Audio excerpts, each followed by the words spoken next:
In this issue, we go to the 1987 IMAA Festival in Converse, Indiana. We have a review of the Acro Star from Golden Gate Hobbies. Jeff Troy is back and shows us the best way to use striping tape. We have a NASA film, The Model Builder. Doug Pratt shows us how to get a 100% charge for our electric projects. Ed Nagasone shows us a simple way to learn auto-rotation. And finally, we have a report on this RC research plane called the Methane Hunter.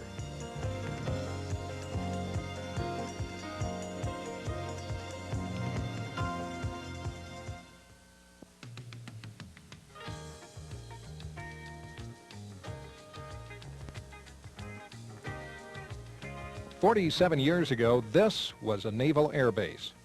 Cadets trained here for aircraft carrier duty during World War II. Many pilots earned their wings flying Stearmans off this 6-sided 53-acre oasis of concrete in Converse, Indiana. This was a perfect location for the 1987 IMAA annual fly-in. International Miniature Aircraft Association promotes camaraderie and exchange of information. Its non-competitive nature means a fun annual festival. The IMAA was started only 7 years ago and has grown to over 200 chapters worldwide. The first annual festival was held in 1981 in Louisville, Kentucky. This year, over 300 pilots have arrived. They've registered more than 500 large-scale aircraft. Flight line of that week special. Picking up a little bit of speed. Pull up, half roll.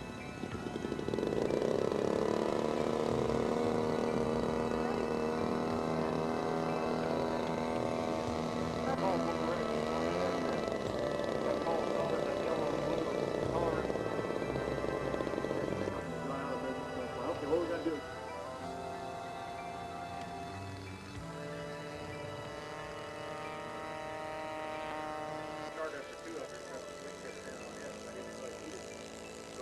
Anyway, we will.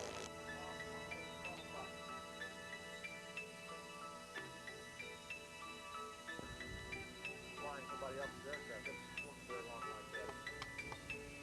Right, there's the main smoke in the middle. One of them, you did that yesterday. Let me see. If you look even neater, the 301. That's a solid type of airplane. The wing tip ignited by electricity with the makes a little bit of spark. Really looks great with that third.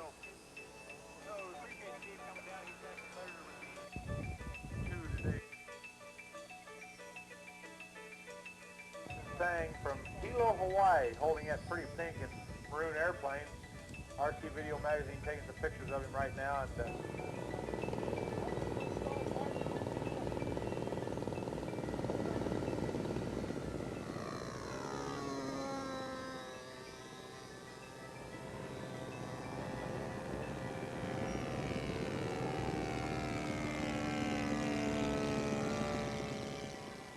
Welcome to Converse, Indiana. I'm Gary Bussell, a CD of the 7th Annual IMAA Festival.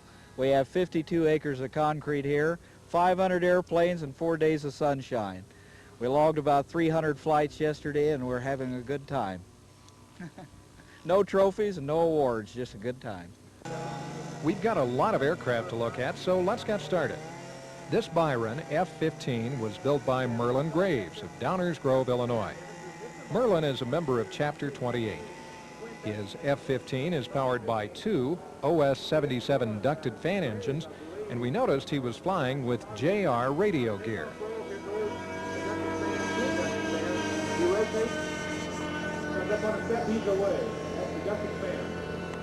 Gear up, and he's clean and green, ready to go. Like both engines really cranking on, right down on the deck. I think that's probably the Byron kid, if I'm not mistaken. I just put on my Byron log. Full air today. Okay, we still got the other giant way out to the southeast, so he's out of our pattern. I think he's just coming over to see what was going on.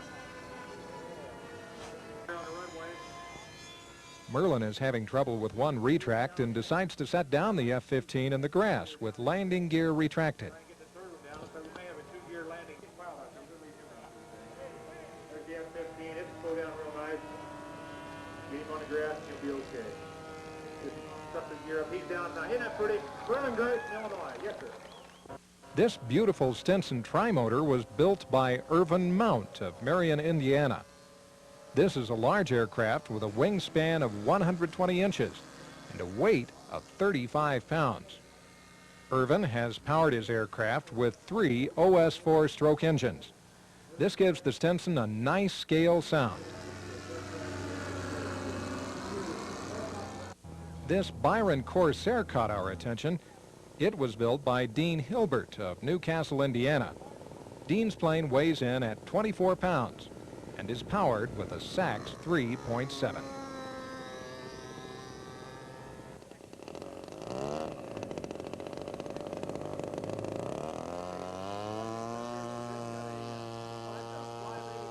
Here is Jack Treadman's Flybaby biplane from a Balsa USA kit. Jack built this plane way back in 1982. It's being pulled nicely through the air with a Quadra 50. The plane has a wingspan of 88 inches and weighs 29 pounds. Jack is from Batavia, Illinois. Flybaby bike is a third.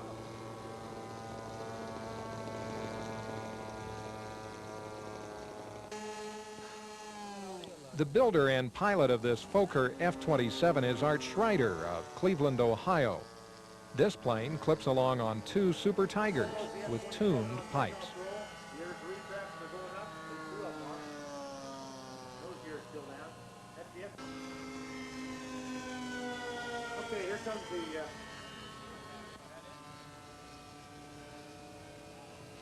okay, there's the F-27 on. He's down. He's looking good. Art Schneider from Cleveland, Ohio. Give Art a round of applause. It's an unusual aircraft. We appreciate you coming over. Big is better, all right.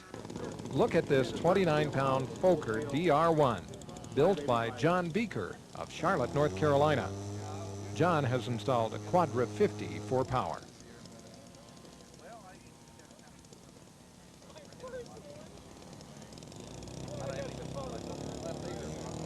Chapter 28 was Bob Tobert, Dale Campbell, and Bill Hammett. They're on the gate at 12 noon.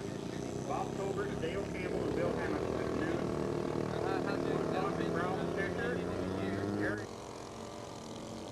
There's a, look at that, pull that cub down on the ground, that touch and go. Long touch and go, isn't that pretty?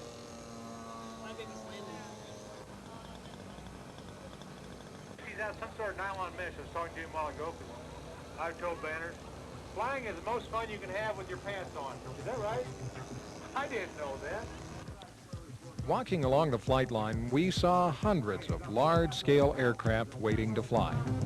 We're going to take a minute or two and look at the aircraft on the ground. See how many you can identify.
Let's get back to the flying with Don Welsh on a takeoff roll.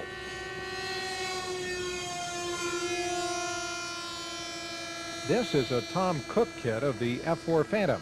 It's powered with two Rossi 65.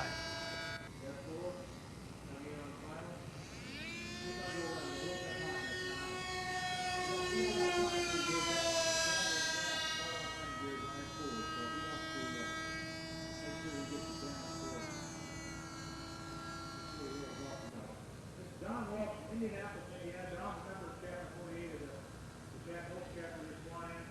He's a member of the Plainfield RC Club in Plainfield, Indiana, quite an active follower. He beat that in the post. Yes, I think you're on this one. A lot of frustration to get this one up today. We did it right down good. Nice job, Don. Nice save. You got lucky again.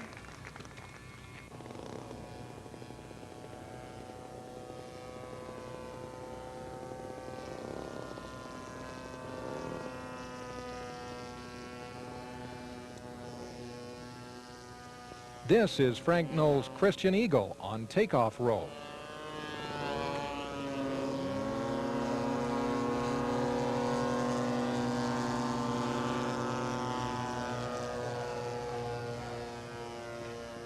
Saturday evening, after the flight line closed, another line formed for the annual IMAA Pig Roast.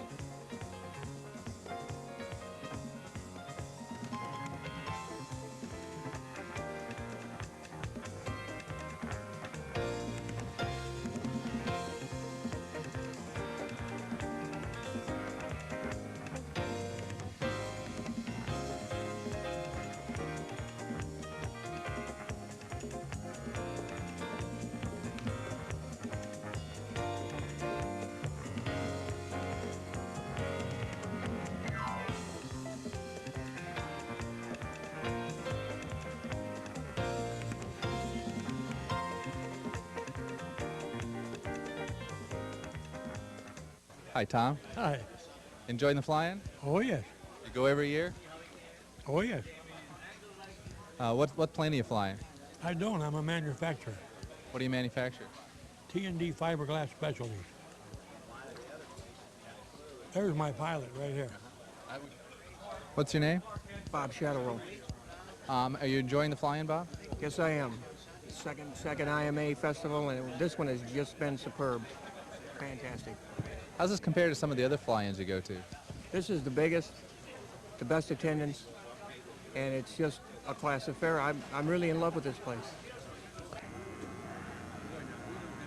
How's the pig roast, Bob?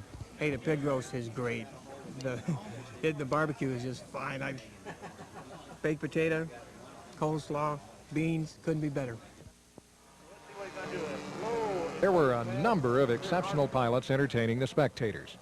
This is Miles Reed flying his scratch-built Week Special.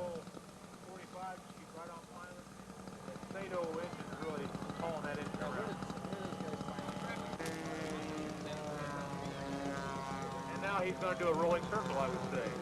Up high, rolling the airplane continuously while he's doing a 360-degree circle. That takes coordination. Rolling circle, 360 degrees. Look you around the circle. Here is Bob Campbell doing his own style of touch and go with his Avant 1. This plane has a wingspan of 7 feet with a weight of 18 pounds. Scott Schaefer, channel 12, your frequency.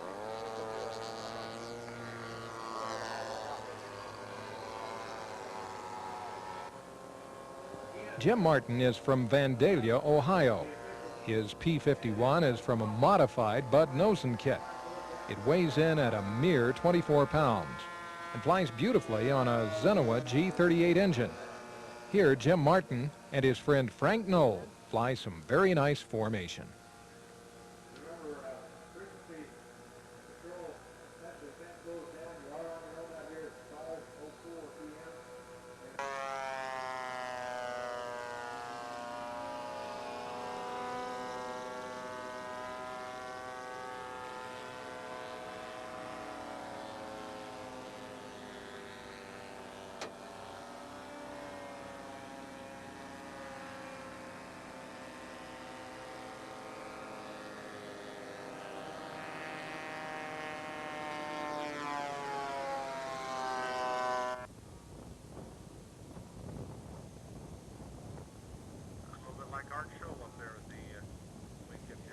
This flying performance by Frank No got the crowd on its feet.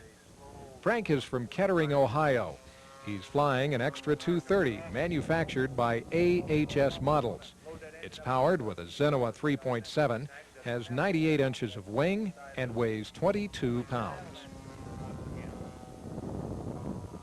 Pulls back up on the 45-degree, smoke blowing, doing a roll to the inverted position and right back down, right back down.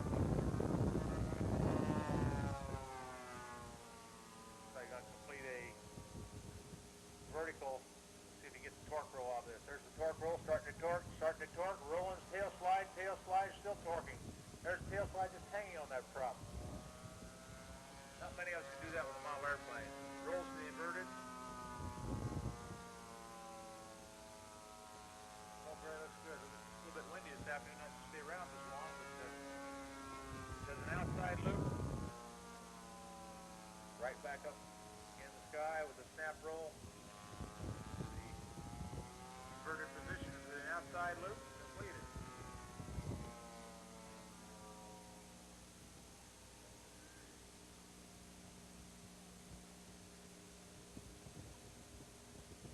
Okay, there's the tail slide with the torque roll, right back through the smoke.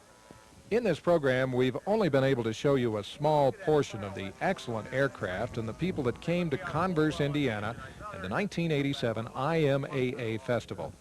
But before we leave the flight line, we'd like to show you a few more outstanding aircraft. This Stinson Reliant SR-9 was built by Gail Paxson of Salem, Ohio. With a wingspan of 10.5 feet, this plane weighs 42 pounds and is powered with a 4.1 Sachs Dolmer engine. Here's the Stinson Reliant on final approach for landing. Pilot by Gail Paxson of Salem, Ohio. Look at that nice wheel landing. That's the only way to land a Stinson Reliant. Right on the wheels, hold her down there, just let that tail drop all by itself. But Gail Paxson from Salem, Ohio. You might give Gail a round of applause. Beautiful airplane. We like to see him fly. A couple of the last aircraft flying late Sunday afternoon were these two JN4 Jennies. Both were powered with 90 four-stroke engines and made a nice picture against the Indiana sky. The gray one is being flown by Richard Metz of Taylorville, Indiana. The yellow one is being flown by David Farnham of Waterford, Connecticut.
Just a few hours later, everyone had left this vast expanse of concrete to the grasshoppers and sparrows. And they are only disturbed when a cross-country pilot sets down occasionally. Discover the high-flying freedom of the Electra. Nothing else in electric-powered RC even comes close to the Electra's simplicity, affordability, and performance. The ultimate RC change of pace. The latest advances in RC car technology, combined with years of Carl Goldberg's model design experience, has brought you the Electra. If you're ready for the most refreshing experience in RC, there's an Electra kit waiting for you at your dealers now. And let's hear it for freedom. RC Video Magazine's own Kevin Jones gives us a review on the Digicon Acro Star. The kit was supplied to us by Golden Gate Hobbies, an importer and distributor of many fine RC products. We laid out the parts of the kit, and Kevin gave us some of his thoughts upon looking at these parts for the first time. The foam core wings come pre-sheeted with the dihedral angles already machine sanded. The kit includes high-quality ABS wheel pants that are molded in one piece. The Dura landing gear has pre-drilled holes to fit the fuselage and wheel pants. At first appearance, Kevin thought the finish on the fuselage was pretty rough and would take a lot of work to smooth out. However, he later found that the appearance was deceptive and that one coat of primer and a little sanding was enough to make it smooth. One of the nice features of the kit is that the wing trailing edges are already grooved and cut to fit the torque rods. The horizontal stabilizer and vertical stabilizer also have foam cores, keeping them lightweight. And as on the wings, the horizontal stab has pre-cut hinge slots. The rudder, Kevin noticed, is quite thick, which is similar to those molded into fiberglass pattern chips. Golden Gate Hobbies also supplied us with all the necessary hardware, which does not normally come with the kit. Kevin is an experienced model builder, and after only a few hours of work, the airplane is already shaping up. In order to fit the fin to the fuselage, Kevin followed the instruction book and simply wrapped some sandpaper around the fuselage and sanded the fin to shape. Kevin found that the only hinge slots in the kit that needed to be cut were in the rudder and vertical stabilizer, but these can easily be cut with a hinge slotter. The wing was epoxied together and reinforced with the supplied fiberglass. Thanks to the pre-cut torque rod and hinge slots, installation of the ailerons and flaps is quite simple with an almost perfect fit. In the fuselage, there is only one former that must be glued in.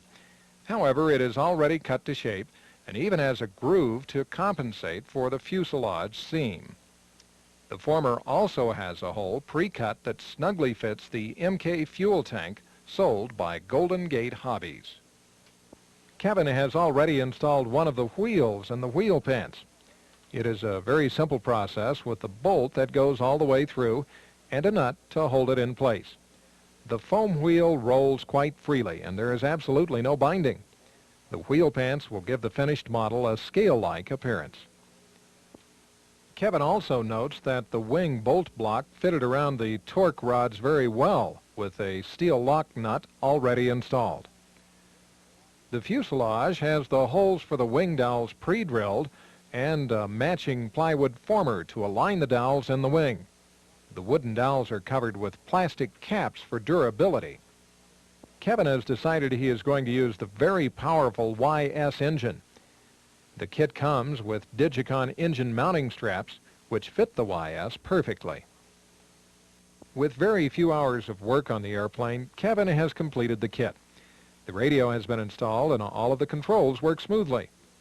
The rudder control uses the Digicon pole-pull hardware, which has one cable for each side of the rudder. It is a very tight and foolproof method of controlling the rudder, making it absolutely flutter-free. The kit also includes spring landing gear for the tail wheel to absorb shock. This is a very nice feature which is not included in many other kits. The model is painted with Pactra Formula U on top of one coat of Krylon primer. The wing and tail surfaces are covered with monocoat to keep the aircraft light. The model comes with a scale-like canopy, and Kevin added a scale pilot to give the aircraft an overall sense of realism. On the inside of the fuselage, there is ample room for all of the radio equipment. The receiver and battery are packed in foam to absorb vibration. With the Acrostar's thick wing, there is plenty of room for the aileron and flap servos as well.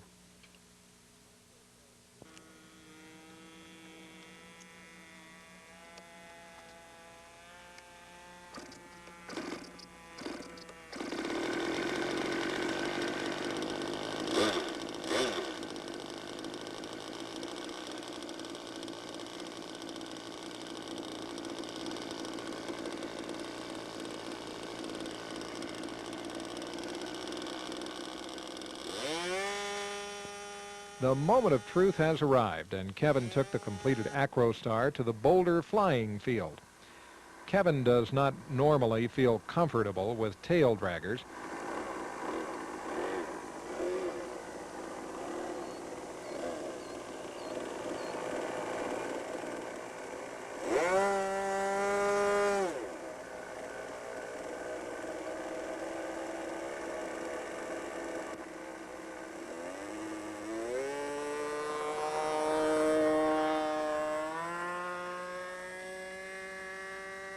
However, he was surprised with how well the Acrostar handled.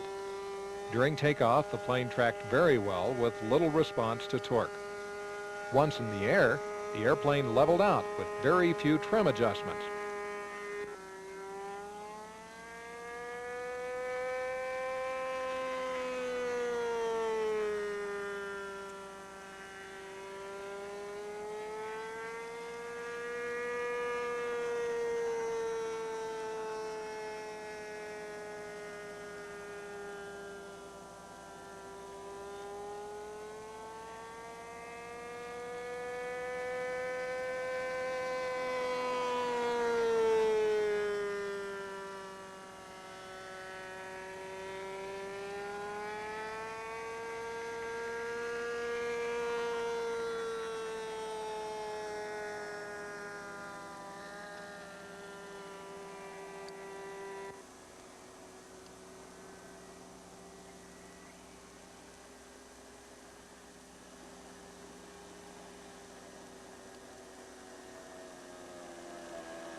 We can probably do better than this.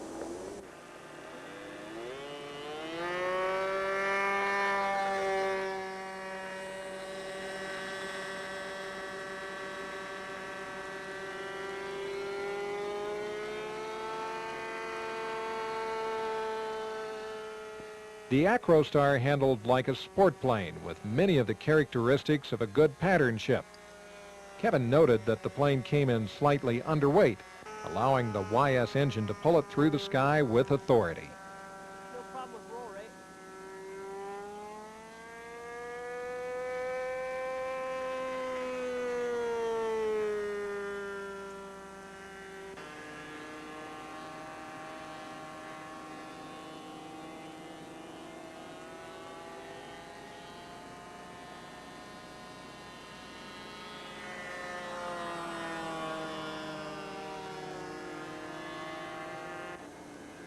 With the flaps down, landing speed can be reduced dramatically.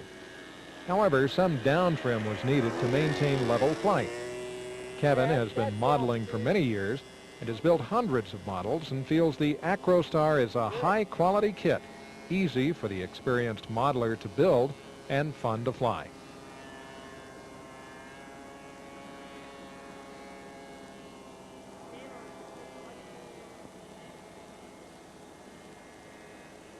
Grease it in.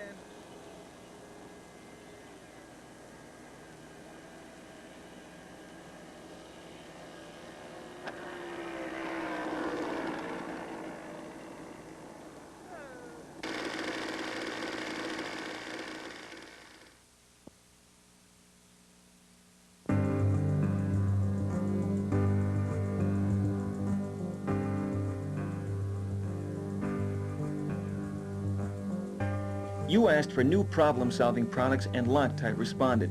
Now we're proud to introduce new products specifically formulated for the hobbyist by one of the world's most respected companies, Loctite.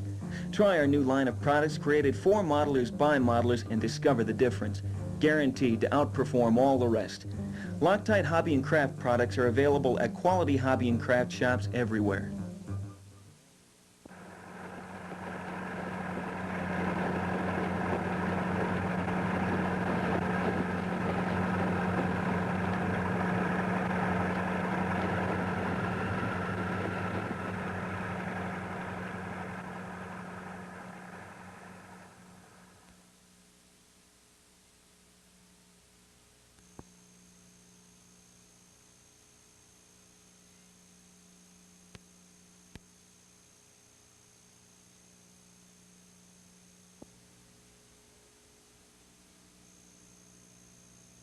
Hello again. This issue we're going to talk about something very simple, very common in everybody's workshop, and it's called striping tape. And there's a lot we can show you with this about very simple things like how to make a nice even straight line and how to go simply around curves getting the most effect without causing any puckering, any buckling of the tape. And it's really very simple. We're going to walk you through a couple procedures to do that. And first I'd like to show you some examples of striping tape and the way it can be used. Later on, we're also going to show you some ways you shouldn't use it. And one good example is like this door piece around here. We've used a black 1/16 of an inch stripe tape to simulate a door opening on this Eagle 63. It shows a very tight curve. This can only be done with the thinnest of the tapes. Then we're going to go to the front of the airplane and show you the curve around the anti-glare panel here. That pretty much covers what has to be done. The next piece I'll show you is a sailplane wing. This is a Larry Jolly Meteor, and we've kept this very, very simple. We'll call this the simplicity effect. It's a white wing, entirely white on the uppers. We've used the Top Flight Monocoat Platinum, metallic platinum on the bottom, because the dark color will contrast against the sky and keep the sailplane visible at altitude. So that's the practical reason for the light on the top and the dark on the bottom. At the trailing edge, we've just gone to 3 very simple color stripes at the back with a separation for the AMA number and a little curve trick on either side to break up the polyhedral joint, the tip, and the root. The same scheme is followed through on the tail. The entire fuselage is white. It's simple and very effective. The next airplane we'll show you is an electric sailplane called the Electra.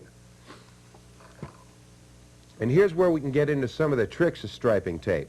What you have is the monocoat sky blue on the bottom and the white on the top. Separating the two colors is a simple 1/16 inch white pinstripe.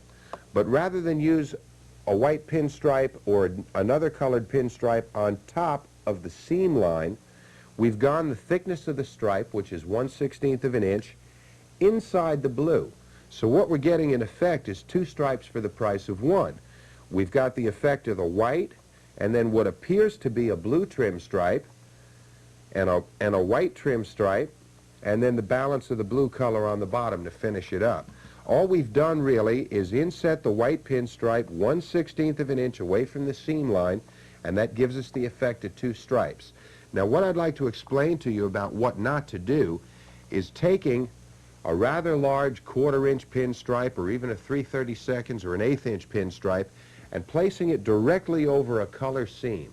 What that's going to do, even though the workmanship underneath it may be flawless, it's going to let people think that you've cut a cockeyed line and now you have to use a big fat ugly trim stripe to hide that seam. You'll find it flows a lot nicer with a thin stripe. The little separation lets everybody know you didn't cut it sloppy and you cut it real pretty.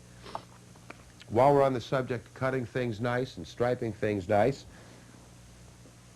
I'd like to tell you that no matter what you do for a finish, whether it's monocoat, silk and dope, silk span, mica film, the new Goldberg film, no matter what you use, it's only going to look as nice as the wood that's underneath it. That's where the covering begins.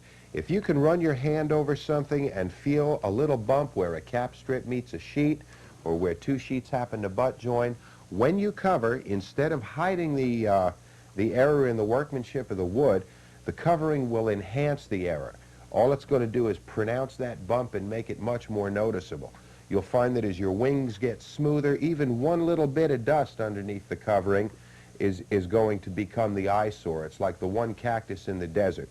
It pays to use a tack cloth over everything, even after you vacuum the wing, before you actually lay the covering down. This is the wing from the electric sailplane we just showed you, and this shows a simple 3-color scheme using the monocoat pink, monocoat white laid down over the pink, and then we've taken the white and cut it away on the front, leaving about 1/8 of an inch from where the plum, the metallic plum, overlaps the white. There is no white underneath the plum. There is no pink underneath the white. What we've done with the trim stripe was again using the same method I showed you before with the 1/16 of an inch spacing on the 1/16 of an inch tape. we've used white over the plum and white over the pink. And what we have in effect is a very simple finish that's quite nice using the blend of the striping tape. The striping tape seems to wake it up. If we had put this on the seam, I don't think we'd have had the same effect. If you notice the lack of bubbles and wrinkles in the LSF emblem and the way the lettering is applied in the flag, go back to video magazine number 1 and we'll show you how to use frisket paper to get these things done. And the last thing I'd like to show you to demonstrate these methods is an original sailplane we did not too long ago called the Stinger. And here we've got paint rather than a film covering. This is K&B Super Epoxy, white and red on the bottom. Now this time we've done something a little different. Instead of applying a 1/16 of an inch white stripe over the red, we've taken a contrasting color in the dark blue and placed that over the white. Again, 1/16 inch away from the seam line or the color line. This gives us a very nice overall 3-color effect, but looks like we have a double stripe instead of a single stripe right here. Now to demonstrate some of these techniques we've told you about, we're going to go to the Electra sailplane here. This is a new Goldberg kit. It's an electric-powered glider. And we just incidentally did some test flights on this. A very, very nice airplane. And I covered this rather simply. I used the top flight silver on the bottom, the metallic platinum on the top, and again, like we told you earlier with the Meteor, we've got metallic charcoal on the bottom surfaces of the sailplane to keep it visible at high altitude. The black or charcoal or even the platinum stand out real well against the sky. Hard to miss. Right now, there's no trim stripe on the airplane, so we're going to add some to it and wake it up. We've got the white here because I feel it's going to be the nicest contrast against these two colors. And we'll go right to the back and tack just a little bit of this down. Now many people would just go along the stripe line like this, pressing down a little bit as they go and securing the tape to the side of the fuselage. What you'll get if you cover like that, or rather apply a stripe like that, is a very wavy, uneven line. I'm going to show you a real simple trick for getting this stuff on in a straight line. We're going to tack this down at the tail end of the fuselage, and we're using 1/16 of an inch tape, so I'm going to go away from the seam line or the color line 1/16 of an inch, just a little bit above over the darker color or the platinum. We'll tack that down. We'll unroll enough striping tape to cover the length of the fuselage and very carefully remove the backing from the back of the striping tape. Don't go too fast or the striping tape may break its backing here and you'll have to get under there with a knife and pull it off. You notice I'm holding the tape quite a distance away from the fuselage. And what we're going to do is gently apply some pressure to the end of the tape and pull it. We don't want to stretch it out of shape and distort it because it will narrow the thickness of the tape and you'll get it uneven. So we just pull enough pressure to keep it tight and keep the line straight, sort of like a plumb line. And very carefully, eyeballing the thickness, drop the tape in place. You can give it a very light pat every now and then just to make sure it's where you want it to be. A little more up here. And what we've really done is simply connected point A to point B with a straight pull. And as you let the tape settle down onto the fuselage, it's going to settle in a straight line. When the tape is down on the airplane, if you were to take your thumb and run it along the tape to tack it down, as you get somewhere between halfway and 2/3 of the way up the fuselage, the tape will begin to gather because you're going to be stretching it up on itself and puckering it and causing a buckle and a buildup of tape up here. So the way around that is to just take your finger every couple inches and gently press the tape into place. After that's done through the entire length, you can gently pat it down, and when that's done, take your thumb and then put it in place permanently. Now to go up in front around the corner here, we're going to remove a little more backing from the tape.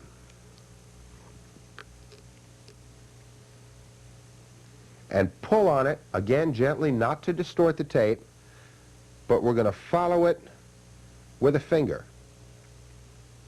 And press down on the tape very gently as we carefully pull the tape around the same curve line that we've used when we trimmed the upper and lower monocoque. And there it is. We wrap this around the bottom, give it a little tap again, and do the same for the other side. The back is simply cut off and tucked around the end, and there you have it. That's the straight line procedure, around the curve procedure. We've showed you how to keep it off the seam line to make a more interesting effect, and it works nicely and makes the airplane a little more interesting than a big, fat, hide the sloppy workmanship scene. And if you don't think it's going to work, just remember, would I lie? McDaniel RC Incorporated, maker of Nice Starter and other fine model accessories, introduces the definitive lighting system for the serious scale builder, McDaniel's Model 180. The heart of the McDaniel Model 180 is the digital proportional controller, which allows sequential operation of all lights by remote control. The Model 180 kit includes wingtip and tail navigation lights, landing lights, strobes, battery pack and charger, wiring, and complete instructions to configure the system for your model. The digital proportional controller connects to your receiver through standard servo connectors. This allows you to control operation of navigation lights, strobes, and landing lights from the transmitter. Give your scale model the competitive edge with a lighting system that puts you in control.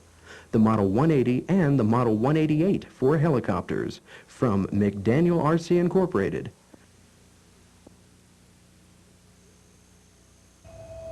The first powered, free-flying, controllable manned airplane was developed by the Wright brothers in 1903. We had become obsessed by the desire to fly freely for sustained periods of time. Thousands of designs for aircraft were built and tested around the world, but the final result for many was disaster. Wilbur and Orville Wright spent much of their time studying miniature wing or airfoil models in a primitive wind tunnel. Using cloth, wire, and wood, they constructed models of their first workable design, a double-wing glider, which they flew like a kite. This phase of their research proved effective. Their historic flight was achieved in part by the testing of models. Model testing grew to become a standard research tool for proving aerodynamic designs. Langley Research Center in Hampton, Virginia pioneered model building, testing, and research in 1917. Langley became the first model building facility for wind tunnel research in America. Many of the same model building skills found then are used today. Yet, in order to keep up with current advances in engineering, some phases of model production have become computerized.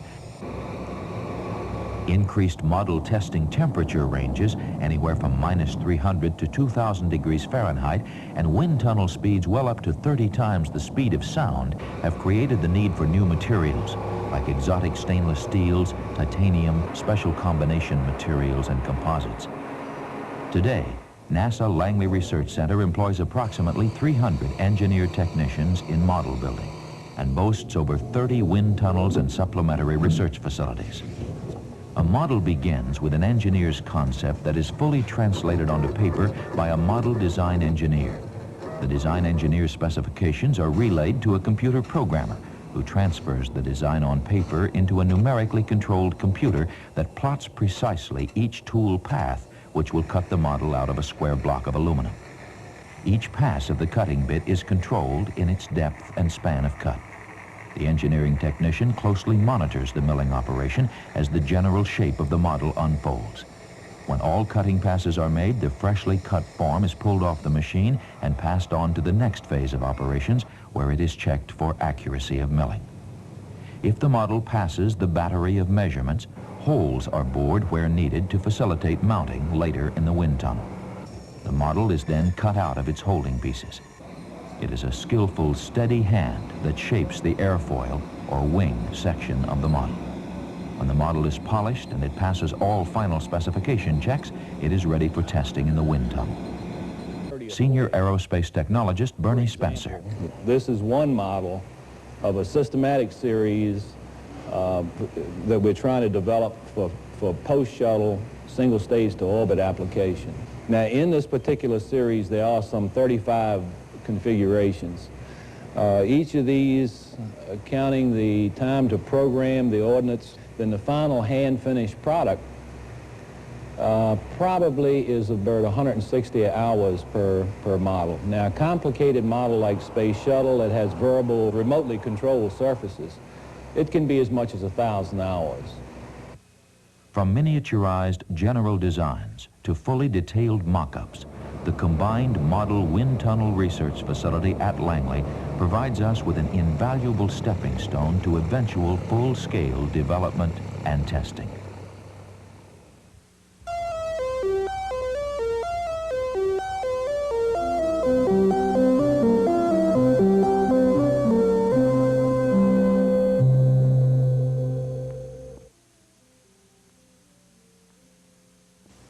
Try a gallon of SIG Champion fuel the next time you go to the field. SIG Champion model engine fuel has been a favorite with experienced flyers for almost 20 years. That's because quality is our #1 priority.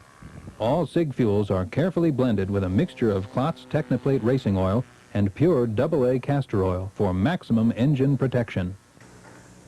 I'm Gary Gilbreth.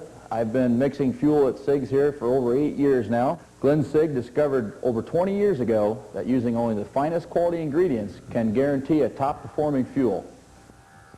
For those of you who already have the fine SIG products, take the video tour of SIG and see what makes SIG unique in the model industry. Hi, I'm Doug Pratt, and we're going to talk about electric flight for a little while. I've been doing electric flight for a long time, 6 or 7 years, and I've really enjoyed the heck out of it. I realize, though, that there are a lot of people out there who think that electric airplanes don't work. Well, frankly, it just ain't so. Electric airplanes do work. They have their same little quirks and things that you have to learn about them that gas models have to learn. And there's no arguing with the fact that an electric model does not have the same power-to-weight ratio as a gas model does. That doesn't mean that you can't really go out and enjoy the things and do a lot of things that you can do with gas models cheaper, quieter, and cleaner with electrics. I really love them. It's a different beast. It's very difficult to compare apples and oranges and gas models and electric models. If you're interested in getting into electric, maybe we can give you a little basic information that'll help you get going. A lot of the problem that people have had with electric airplanes, I can sum up in battery charging. Just like being able to tweak a needle valve on a gas model, being able to pack the best charge you can get into your battery packs and understanding how they work will make the difference between a really satisfying performance flight and one where the airplane just sort of sags around and barely misses the ground and the trees and the goalposts. So, let's get into a few of these little tricks without further ado. You'll be dealing with 2 different sizes of batteries in electric flight. You'll be dealing with either 1200 milliamp cells, which are commonly called sub-Cs, and this is what you'll see in all the RC car packs that are around, or 800 milliamp cells. The 800 milliamp cells obviously have a smaller capacity than the 1200s, but they are substantially lighter. And the reason 800 milliamp cells have revolutionized electric flight is that a 7-cell pack of 800 mil cells weighs less than a 6-cell pack of 1200s. I can take just about any electric airplane that I've ever seen and add a minute to its flight time by substituting a 7-cell pack of 800 mil cells for a 6-cell pack of sub-Cs and maybe tinkering with the prop a little bit to absorb the power differently. So, when you go into the hobby shop and pick up a charger, make sure that you get a charger that's capable of charging different physical sizes of cells, different capacities of cells. Now, you're also going to be dealing with different numbers of cells in the pack. 6 cells, 7 cells, sometimes 5, and in some cases 8 cells. Now, a regular RC charger, something like this Astroflight unit here, which is one of the most popular chargers made, will have a timer on it. I'm sure you've seen these. They are all over the place, especially RC car users use chargers that are very similar. You crank this timer over to 15 minutes, plug in the battery pack, and go. This charger is designed for one major purpose, to avoid burning up the battery pack by overcharging it. If you start out with a pack that's absolutely flat, you plug it in, You set the current, you crank it up to 15 minutes. At the end of 15 minutes, it'll probably have about an 80% charge. Now, that won't destroy the battery pack, and it's perfectly all right for zooting an RC car around in the backyard. But for electric flight, you want to get as close to 100% as you possibly can. There are a couple of different techniques that I can show you, ways to do that. And they have to do with the way a NiCad battery soaks up and delivers its power. As you're charging a NiCad battery, you're punching power through it. When it reaches its capacity, it turns that power into heat because it has no place to go and no use for it. If we can detect that heat increase, we can stop the charge before the pack burns up. The first charger I ever saw that used the heat detection principle for fast charging was the RAM foolproof charger.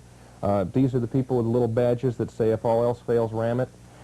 Anyhow, this is a very nice unit. I've used it extensively. In fact, I keep this particular unit in my office. And if I see that the weather looks real nice at about 10 o'clock in the morning, I start charging batteries. At noon, I'm gone. 3 battery packs, about 45 minutes of flying, enough time to get back to the office before 1 o'clock, and it beats the heck out of dieting. So anyway, the RAM unit comes with a 12-volt input cord, which uses a cigar lighter, which I prefer rather than the big alligator clamps that clamp onto your battery, because you can't hook one of these up backwards. It also comes with a cord to hook up to house current. Great feature. And it's an AC-DC charger. That means you don't have to have a 12-volt battery in your workshop to play with it. The output cord, this block here, is where the resistors are. That means all the hot stuff stays away from the transformer on the inside. The charger runs real cool and it'll run all day. And it has 2 different output cords. You use this cord if you're charging 6 or 7 cell packs of the big 1200 milliamp cells. You use this cord if you're charging 5 cell packs of 1200s, or, my favorite, 7 cell packs of 800 mil cells. All you have to do with this charger is take this cord with this little copper plate on it. That's the heat detector. You rubber band that to your battery pack, like so. Connect up the appropriate charge cord. Push it a little red button on the side. The light lights up. Real complicated, right? When you push that button, you start a 12-minute timer. It's going to put the appropriate charge into that pack either for 12 minutes or until that heat detection element picks up 120 degrees. So if one of those cells in that battery pack is going into overcharge and warming up, it cuts off the charge. Now if you come back, I'll just slap this thing on it and walk away from it. And when I come back, I'll feel the pack. If it's warm, it's charged. If it's not warm, I'll hit the button again because I know it can't overcharge it. Come back. If it's warm, good, we put the next one on. This is a very nice unit made by RAM Products. So I'm just going to set this off to the side, let it do its thing so that we'll have a fully charged pack to work with. And we'll talk about the other method of 100% peak charging your battery packs. If you were to put a voltmeter across the terminals of this battery pack and then connect the charger to it, you'd see the voltage of the pack rise. It rises and then it levels off. Then at 100% charge, it drops. The reason for this is at 100% charge, as you remember, these cells are building up heat. When they build up heat, they build up internal resistance. That resistance drops the voltage. If you had electronic circuitry of some sort to watch for that voltage drop, you'd have an automatic peak detector charger. Now these chargers do exist, and I'll show you a couple of them in a minute. But in the meantime, you don't really need that circuitry if you've got a digital voltmeter. This Astro AC-DC auto charger, which is one of my all-time favorites because it charges a lot of different cells. This is a beautiful setup. Connect the battery pack to it, and here I'm using a standard car battery pack. And you can dial in the current that you want and set the 15-minute timer. If you want to detect peak, you grab your little digital voltmeter and the appropriate leads. These are the standard sort of probes that come with every digital voltmeter made. You really need a digital voltmeter because you're going to be looking for a very, very small drop in voltage. Too small to really spot with a meter-type voltmeter. Then you plug the probes into these convenient little terminals on the front. The pack voltage comes up, and we can start charging, adjust our current, so that we start to get a better current flow out of the thing, and we can watch the pack voltage change. Now, as I said before, a 15-minute charge is going to put about an 80% charge into the pack. 80% is fine, but you want 100%. So when you come back after the 15-minute charge, you crank it up to about another 5 or 6 minutes, and at that point, you start watching the digital voltmeter. If you see that voltage start to level off and drop, stop charging, you've got a fully charged pack. That's an excellent way to do it, and this charger charges a whole lot of different sizes of cells. Since it has a current adjust on the front of it, you can charge a 4-cell receiver pack, 500 mil standard receiver pack with this charger very nicely. Of course, anytime I charge at any rate other than the one that comes with the charger that comes with the radio system, I like to have that voltmeter hooked up to it. If the voltage is dropping rather than rising, I know that I'm overcharging the cells and I stop doing it. Okay, we'll set this aside. Astro also makes another very, very versatile charger for electric flight purposes. That's the DC-DC supercharger. They call it a supercharger for a very good reason. This will charge anything. Throw the switch down to the bottom and it'll charge a single cell. It'll charge a 200 milliamp cell, just adjust the current properly. Throw the switch up to the top, it'll charge a 30-cell battery pack. As you can see, it has the same output terminals. All you have to do is plug in your digital voltmeter, and you can take that 12-cell pack in the Porterfield or a 20-cell pack in some sort of a pattern airplane or something like that, crank up the old charger, and watch it work. And this is the best way that I know of to get an absolutely peak charge into a large electric-powered model airplane, something with a pack larger than 8 cells. Now, I mentioned earlier that there are some chargers available that do detect peak, so that you don't need a digital voltmeter. I have been tinkering with a couple of them just recently. Well, now that we've got a couple of battery packs charged up, maybe we should take a quick break and do a little flying. I just happen to have my Snark handy.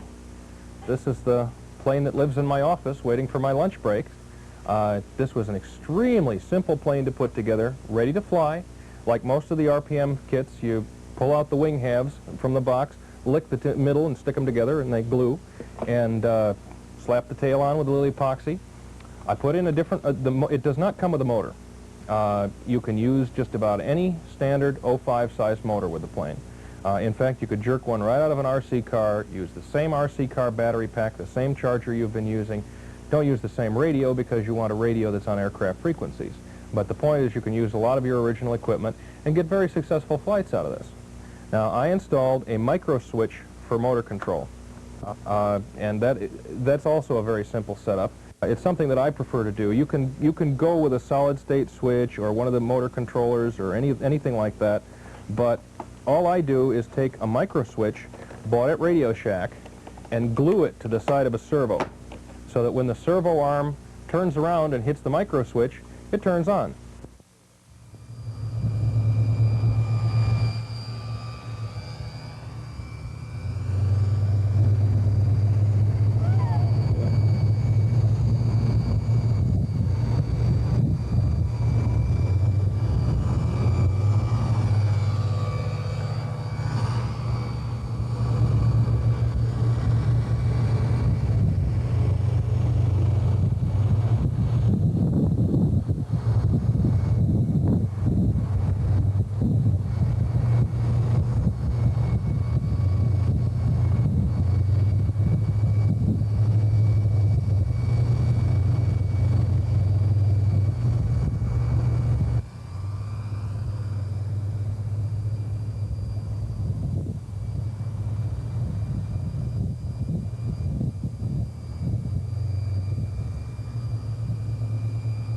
Have also gotten a look at a couple of chargers from Roby just recently, and I am very impressed.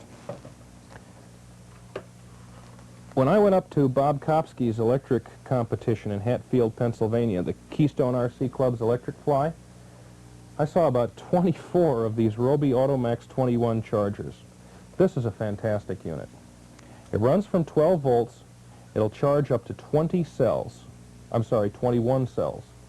It's effectively the same as the other peak detector charger in the way it works. You connect the batteries to the appropriate output terminals, select the amperage that you want on the meter, and then switch it on and forget it. When it sees that peak, it automatically shuts down to a trickle charge. So you come back, and if the meter is all the way back to 0, your battery pack is charged. It's that simple. However, this is a very expensive unit. They run over $100, right around $125. It's a very nice unit, and it's worth the money. But it is a little pricey, especially for people who are just flying with 6 and 7 cell battery packs. This other Roby unit that I've looked at recently is also very impressive. This is the Automax 8. It will charge up to 8 cells, and this is a good all-around charger if you want automatic charging. This has the strangest charge cycle I have ever encountered in an electric charger. It doesn't detect peak. It has a 3-phase charge. The upshot of all this is you're going to come up with a battery pack that is nearly 100% charged, but you don't have to pay for the peak detection circuitry that's involved. So this charger is a great deal less expensive, and it'll charge up to 8 cells, up to 1,200 milliamps in a cell. I find it a very versatile charger for this purpose. Now, any charger that you happen to have, as long as you can rig up a way to look at the pack voltage, you can use peak detection charging techniques with it. I have a little gizmo here that is a very simple way of doing that. I butchered a couple of the probes that came with my digital voltmeter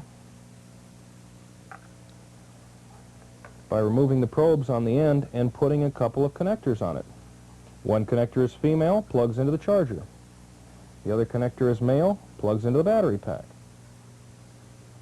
Bingo. You're now looking at the battery pack voltage. And as you charge, doesn't matter if your charger has voltmeter connections or not. As you charge, just watch the pack voltage. When it peaks, cut off your charge. So now you know how to use that particular technique as you prepare to fly electrics. As you fly more and more of them, then you'll be able to justify the cost of a charger that does this automatically for you. I have one because I'm an electric freak. And I hope that this has made this a little bit better, a little bit easier for you to get the kind of performance that you expect to be getting out of electric airplanes. Give it a try. Let me know what you think. Maybe we'll do some follow-ups later on. Zap works like magic. It's the first choice of amateur and professional hobbyists with products for every hobby material. Products like Zap-A-Gap, Slow Zap, Zap Lock, and many more. The Zap Total system outperforms all others. We know what you need because we're modelers ourselves. With Zap, you'll be amazed at what you can do. The Dura Plane by Duracraft is a 20 to 40 size trainer aircraft. It requires a 2 or 3 channel radio. The Dura Plane is simple and resilient. For more information,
No.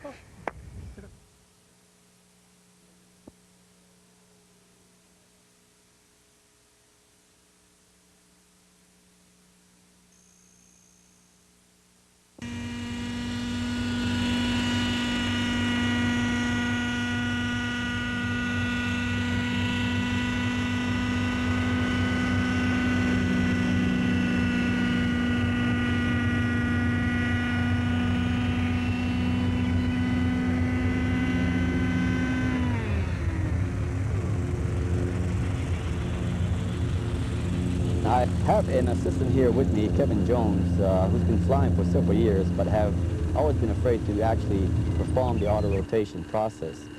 So with this, I'm going to utilize him just to demonstrate to you that auto rotation is in fact simple and fun to do. And Kevin, don't laugh about that, that's the truth. But to get the aircraft set up first, we have a radio that has a throttle hold, which allows you, once you flip the switch, it allows you to disengage your throttle from your collective pitch, thereby giving you an idle configuration on the aircraft while still having free rein on the collective itself. On this aircraft here at the altitude in Boulder, Colorado, we prefer to run approximately +8 degrees to about a -2 degrees. But we find that about a -1 degree is just about right. So the area that you're flying at will have a lot to do with it. Like at sea level, I'm sure you probably be comfortable with maybe a -3 and maybe even at a +7 at some cases there. But we need to determine again how much pitch we have on the aircraft. So in doing so, what we need to do is, the way I check this out is, Kevin, I run the aircraft just when she's just about getting to a hover, then I'll hit my throttle hold and let the blade dissipate speed for a while or energy, then give max pitch to see if the aircraft actually jumps off the ground. Okay. If it does, we know that the aircraft has sufficient amount of pitch in the aircraft. So at this time, let's go ahead and check if we have sufficient amount of pitch. Okay. Go ahead and rev it up. Just get it where it's getting light-footed on the ground there. It's actually going to get off the ground? Yeah, just get it slightly off the ground if necessary, then hit your idle hold, okay? There you go, coming out. Okay, hit the idle hold. Hit the idle hold, there you go. Dissipating, oh, there you go.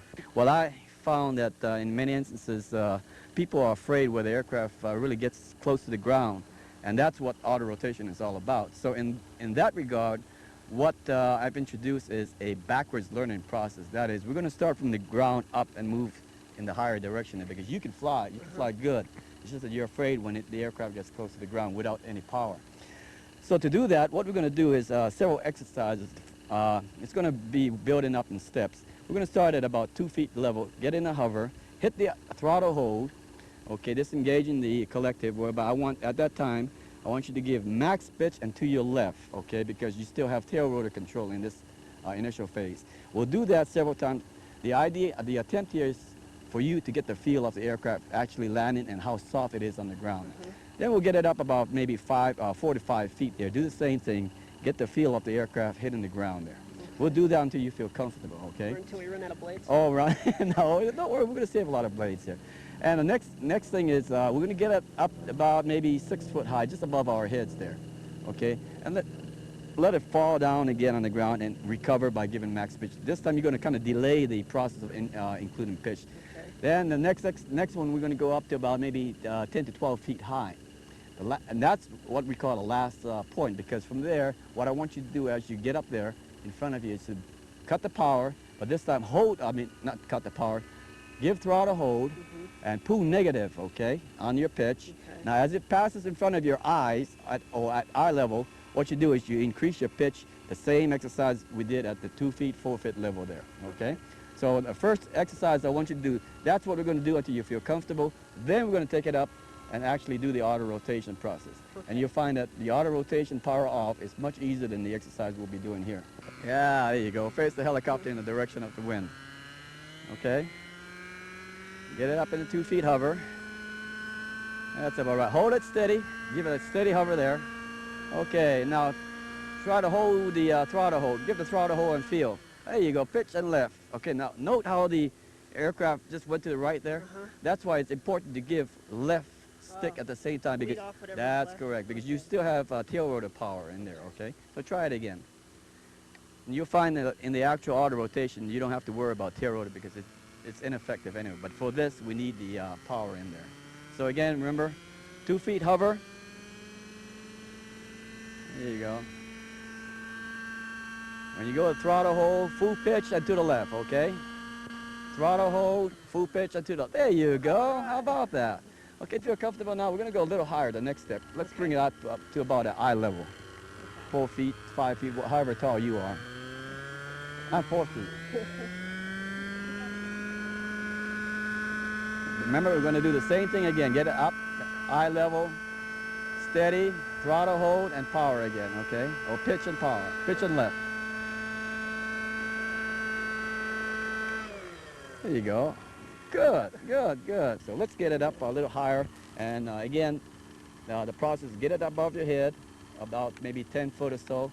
Then bring in, cut the throttle hold, bring in little negative, past eye level, and do the same exercise that you did here. Okay. Okay, a little higher, you might get a little shook up. She might bounce, but get the feel for it. Okay. Go for it, guy.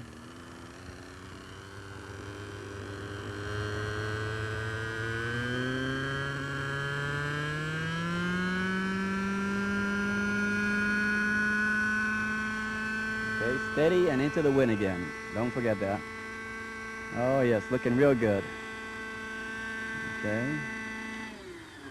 There you go. All right. Okay. So that's the point, you know, at least you've got enough energy in the blades, and that's what you're looking for. Just to feel confident that the aircraft is really not falling down flat, but you still have sufficient amount of energy in the blade. Okay. Go ahead and do it again a couple of times. Like I indicated, this exercise is much, much more difficult than the actual auto rotation itself.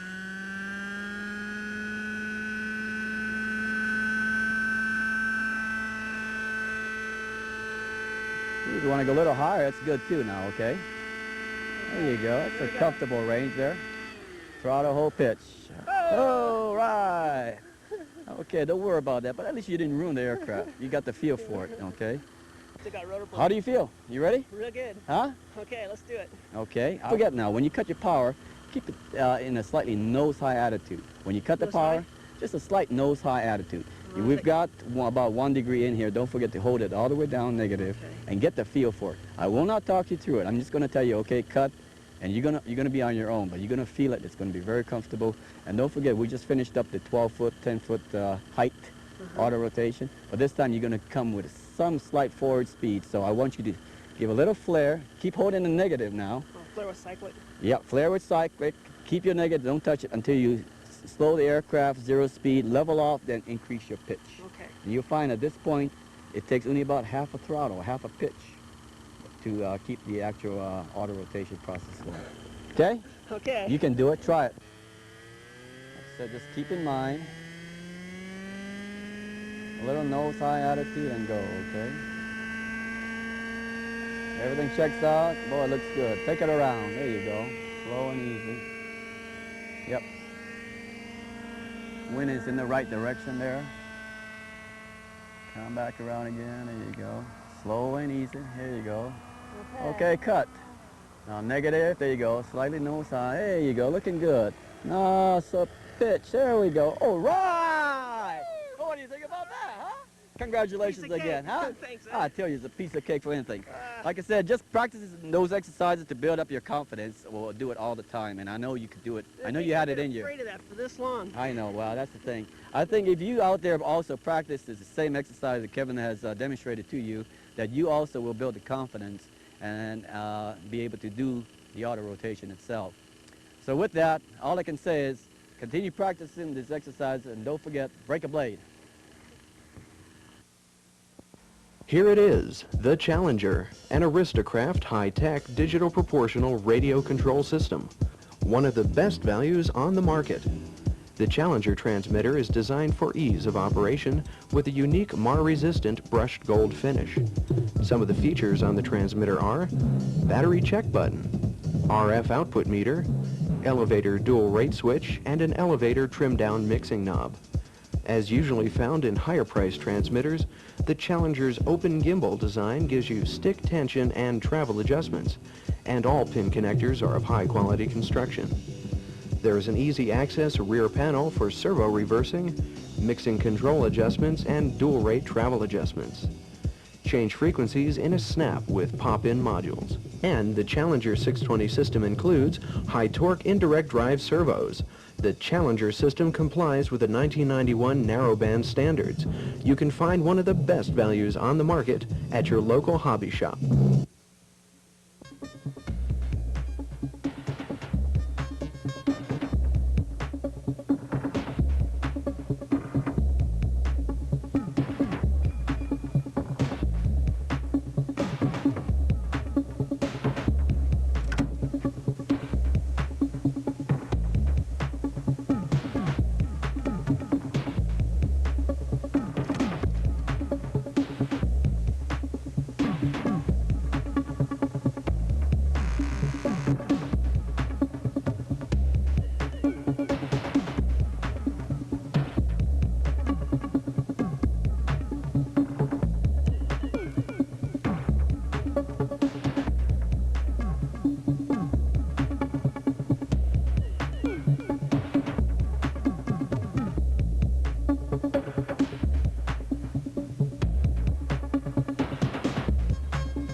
Hi, my name is Kyle Kelly and I'm with RC Video Magazine, and today we're standing in front of NCAR on a beautiful Boulder, Colorado day, and I'm standing and talking with Pat Zimmerman, who's a leading scientist here at NCAR, and he's head of a project called Biosphere-Atmosphere Interactions. Pat, can you tell us a little bit about NCAR and specifically your role in this project? Yes, NCAR is the National Center for Atmospheric Research. It's a private research institution that is run by a consortium of universities. We get funding from the National Science Foundation with some supplemental funding from NASA and EPA and even some private corporations. We work on all different types of atmospheric research problems. For example, there's a large effort in global climate modeling so that we can predict the impact of greenhouse gases on future climate.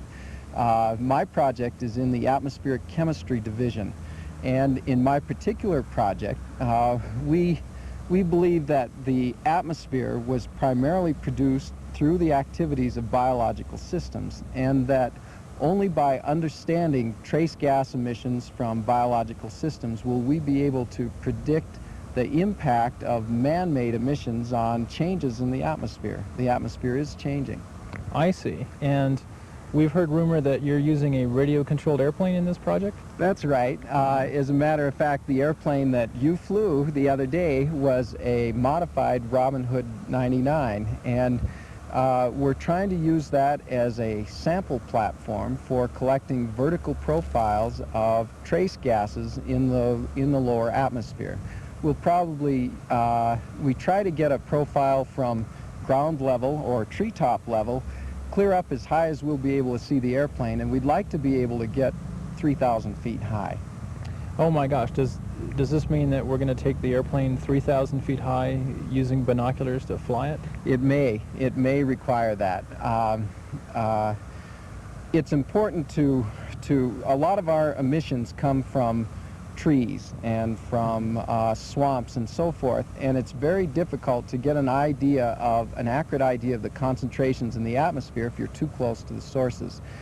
In addition, if we can do a vertical profile, we can calculate a flux, the total magnitude of emissions, based on the gradient that we measure in the atmosphere. And an RC airplane is really looks like an attractive platform. I see. Could you tell us what led to an RC airplane versus other ways of sampling the atmosphere? You'd mentioned earlier that you'd had some experience in full-size aircraft. Yeah, that's right. When I started in the research business in about 1973, my job was to run the instruments in a twin-engine, we called it a Mixmaster, but it was a Cessna Skymaster.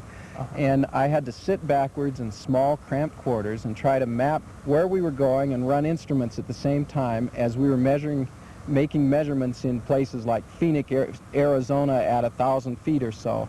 I got so airsick, and it was 115 or 20 in the airplane, that I figured there must be a better way. Besides, it's expensive. It costs us $1,500 to $2,500 an hour to operate these aircraft. Another alternative is a tethered balloon. Last year we flew a tethered balloon in the Amazon, and we flew it up to 1,000 meters or so. The problems with that kind of a system is it's very difficult to put together logistically. It requires a crew of 2, 3, 4 people. It requires you to bring power in to run a big winch. It requires you sometimes to pour a concrete slab, and it requires a site that's fairly open, so the size of 2 or 3 football fields, so the line won't get caught in trees. For some applications it's very good, but an RC aircraft could really make a big contribution in that type of a situation. I see. And the airplane that you're using is It's a Robin Hood 99. It's been modified, so it's now got a wingspan that's approximately 2 feet longer. We hope it will carry a payload. It weighs about 20 pounds now. We hope it will carry a payload of between 12 to 15 pounds. And a lot of the construction work was done by Bill Dombrowski. Bill is a retired machinist. He used to work at NCAR, and he's been working on model aircraft for, I'd say probably the last 20 years. He's built some really beautiful large-scale helicopter models, and so he's really an ideal person to help make the modifications that we need in order to make this kind of a system work. I see, and obviously it will have some technical instrumentation that you don't find on many model airplanes out at the local field. Do you have any telemetry or feedback on what the airplane is going to be doing? Yes, we'll have to transmit back parameters such as relative humidity, temperature, pressure, probably relative airspeed, and in addition we hope to transmit back engine temperature and RPMs and so forth, so that we can battery condition and so forth, so we can keep track of this system and we can make it operate in a simple, reliable way. The system that we'll put on it to collect air samples will be fairly expensive, and we'd hate to lose it. So we measure concentrations of compounds at the parts per trillion level. That would be like if you gave every person in the world $10 worth of pennies and then hunted for a particular penny. Oh my God. Tiny concentrations of contaminants can really ruin our system, and so all of that has to be tested and so forth. So I'd say the time frame will be this fall before we get a working system. I see. And I hear that you're getting flying lessons. Is that true? That's right. You're providing the flying lessons, and so I guess you'll be responsible when I crash it. We'll try to have a successful flight. I'm actually right now, Pat's doing just fine. He's had about 30 seconds of stick time. He had his first dead stick. I guess I did the final landing on it. It's hard to crash an airplane from 300 feet in 30 seconds, so I guess it was successful.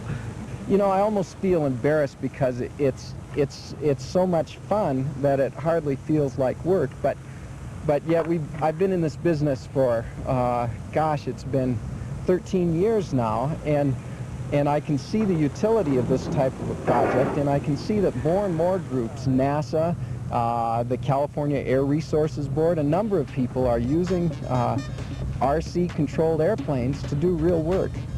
Neat. Well, great. Well, thanks for your time. Sure appreciate you coming out, and we'll be looking forward to a successful flying.